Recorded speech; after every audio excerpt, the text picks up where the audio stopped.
Приветствуем наших подписчиков и гостей канала Эзотерика для тебя. Друзья, мы вас всех приветствуем в изобилии и достатке. Сегодня в этом видео мы с вами уделим внимание народным приметам на 15 апреля. Поговорим о великом празднике в этот день, который мы все с вами будем отмечать обязательно в этом видео. Поговорим о народном празднике, о церковном празднике, какую икону сегодня почитают, а также поговорим о том, что сегодня ни в коем случае нельзя делать и как правильно подготовиться к Светлой Пасхе. Друзья, все далее более подробно. В народном календаре в субботу 15 апреля этот день получил такие названия, как Тит Ледолом, Поликарп, Поликарпов день, Бесхлебица, Бескормица или еще Барышев день. А вот в православии сегодня последний день Страстной недели перед Пасхой. Этот день называют Страстная суббота, Великая суббота, Красная суббота. И в этот день вспоминают историю погребения и пребывания в гробе тела Иисуса Христа, а затем его сошествие в мир мертвых с дальнейшим воскресением. В этот день в храмах вечером проводится специальная служба, которая называется полуношница. Во время нее плащаницу из центра храма уносят в алтарь. Службы священники начинают в темных одеждах, а двери алтаря закрывают черным полотном. Как правило, Великую субботу в храме Воскресения в Иерусалиме сходит благодатный огонь. В церквях в этот день освещают пасхальные корзины, в которых собраны хлеб, соль, куличи, яйца, мясные изделия. Важно в этот день сходить в церковь на богослужение, которое проходит на протяжении всего дня. Как правило, в Великую субботу готовят уже блюда на пасхальный стол, а многие в этот день и красят яйца.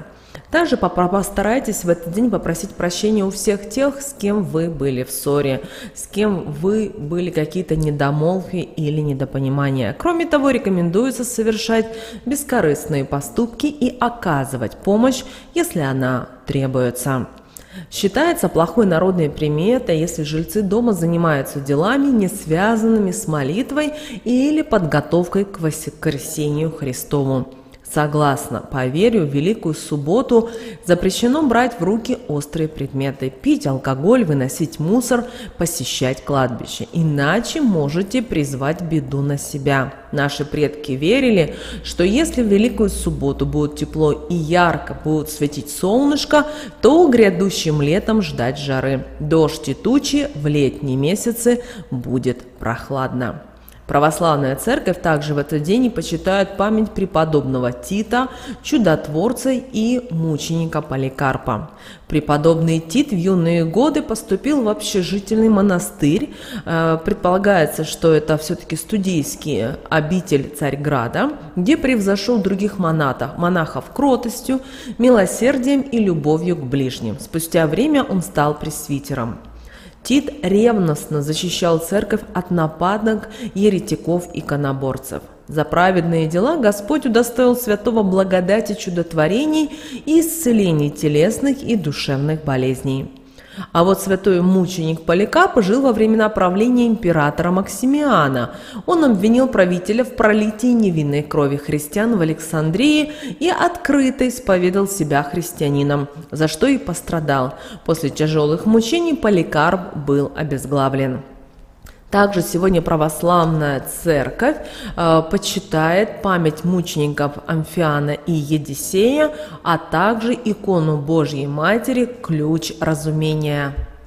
Историю иконы «Ключ разумения» знают, к сожалению, немногие, так как этот образ Пречистой Марии не столь популярен, как другие, и почитается исключительными жителями Нижегородской области, где она хранится в кладбищенском храме города Балахна. Однако молиться перед образом может любой христианин. Вопрос возникает, в чем же помогает этот святой образ. Дело в том, что его рекомендуем приобрести тем семьям, у которых растут детки. Обращается к Небесной Царице в следующих случаях. Перед началом учебного года, чтобы Богородица благословила умом и разумением наук, а также усердием в изучении новых предметов. Если в семье растет малыш с неполноценным умственным развитием, в этом случае перед иконой стоит молиться не только родителям ребенка, но и всем родственникам, которые исповедуют православную религию. Обращаются к Царице Небесной перед важными экзаменами и зачетами для успешной сдачи.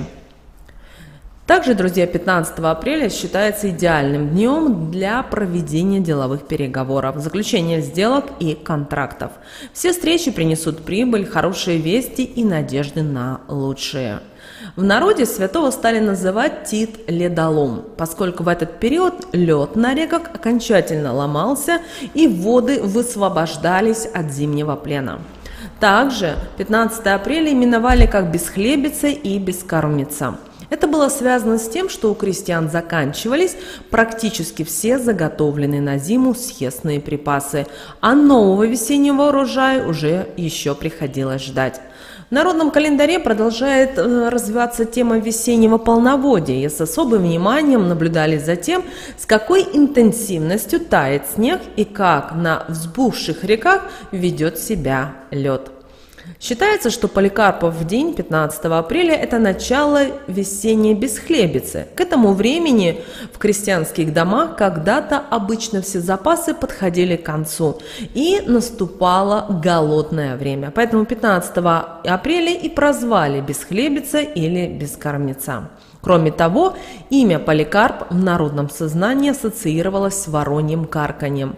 Издревле эти птицы считались темными созданиями, связанные с миром мертвых. После принятия христианства на Руси отношение к ним не изменилось. По преданию, ворон почернел из-за того, что не вернулся на ковчег и не сообщил Ною об окончании потопа. В народе же верили, что птица черная от того, что связана с нечистыми духами. Ворон – непременный попутчик нечистой силы, в него может обратиться душа злого человека или умирающий колдун. Считалось, что по ночам на крыше дома ведьмы обязательно сидит ворон.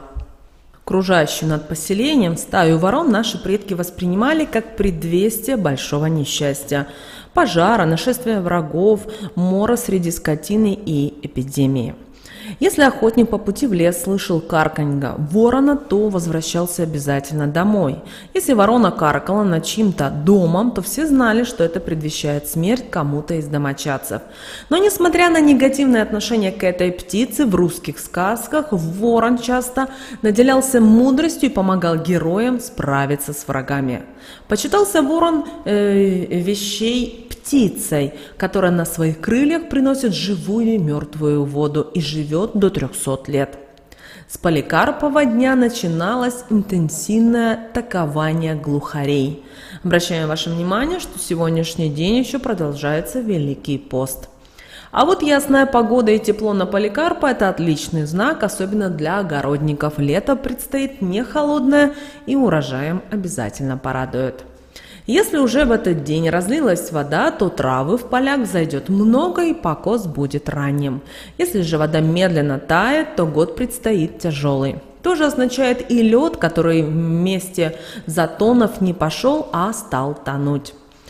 Также 15 апреля многие наблюдали за птицами. Если подал голос перепел, то хлеб и трава уродятся. Если ворона, то быть дождям. Тетерев тукует к затяжным холодам. Воробьи чирикают к ясной погоде. Голуби воркуют к высоким температурам.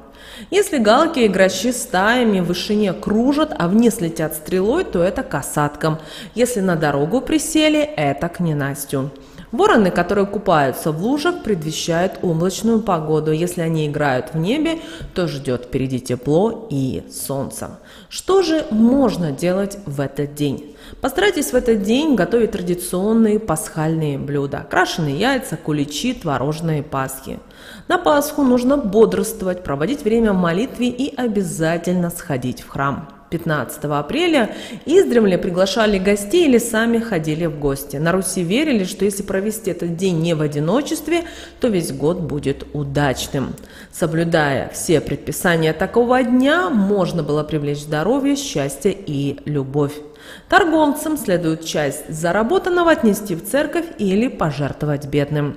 Дома надо вытряхнуть все подушки и одеяла, постелить свежее постельное белье. Считается, что это поможет избавиться от бессонницы и хорошо выспаться.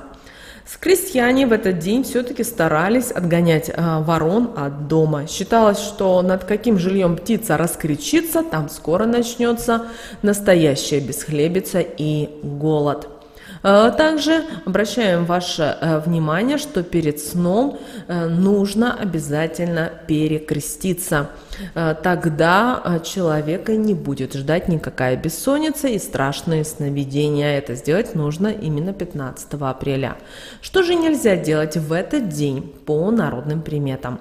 Испокон веков наши предки следили за народными приметами, чтобы знать, чего нельзя делать 15 апреля в Поликарпов день, который считался непростым и неоднозначным. С одной стороны, он сулил прибыль торговцам, за что его и прозвали «Барыш день». А с другой – большие неприятности для любителей уединенного образа жизни, поскольку нельзя было быть в одиночестве.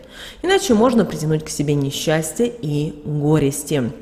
В Поликарпов день торговцам нельзя устраивать себе выходной, иначе прибыли не будет.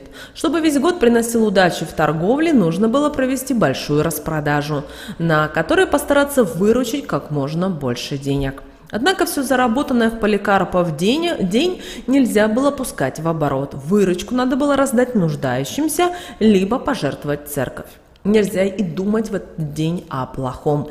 Негативные мысли могут притянуть несчастье. Надо провести этот день шумно и весело. Например, в компании друзей, танцуя, распевая песни, играя в разные игры и конкурсы. Тогда остаток весны пройдет на положительной ноте.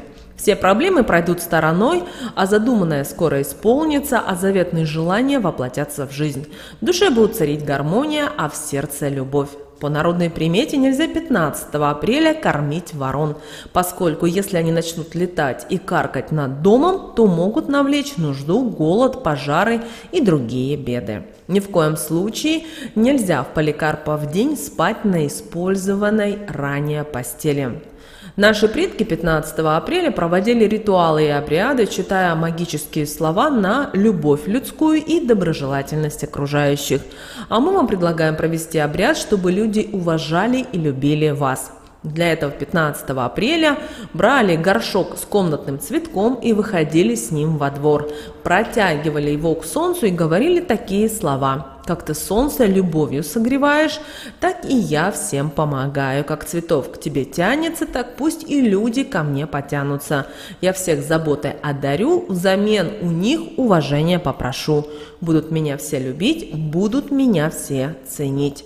После этого помогали 3 и более людям – деньгами, опекой или же, как вариант, физической помощью.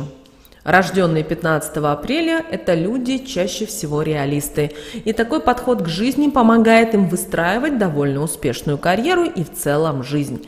Именины сегодня отмечают Георгий, Григорий, Егор, Ефим, Сава и Илона, поэтому обязательно, если в вашем окружении есть люди, которые носят именно эти прекрасные имена, обязательно поздравьте с их именинами.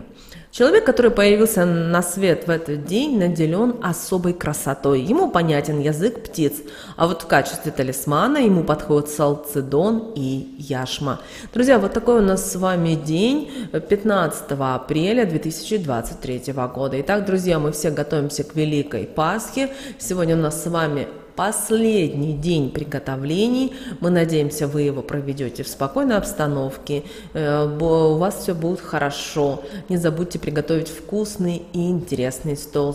Помните о том, что у вас на вашем столе обязательно должны быть живые цветы. Как вариант, лучше всего, что если это будут живые цветы. Нет живых цветов, можно взять и пойти в сад, в огород, на поле и там взять именно те цветы, те растения, которые сейчас в вашем краю именно прорастают и цветут. Таким образом, вы не только пригласите Божью благодать, но и сами будете чувствовать эту вот живую энергию. Это очень, друзья, важно. Вот, друзья, такой день. Мы всех поздравляем с наступающей Великой Пасхой. Всем вам мира, Божьей благодати, любви, благополучия. Пусть в вашей жизни все то, что вы желаете, хотите, обязательно исполнится. С вами, как всегда, друзья, был канал Эзотерика для тебя. Обязательно подписывайтесь на наш канал, обязательно ставьте лайк этому видео, обязательно поделитесь этим видео с теми, кого вы любите, кого вы цените, кому вы желаете мира, любви и гармонии. Ну а прямо сейчас на экране, друзья, вы видите два прямоугольника, это следующее рекомендованное видео для вас. Нажимайте на то видео, которое вам на интуитивном уровне понравилось больше, и смотрите, друзья. Всех вам благ, услышимся с вами уже буквально в следующем видео, не переключайтесь.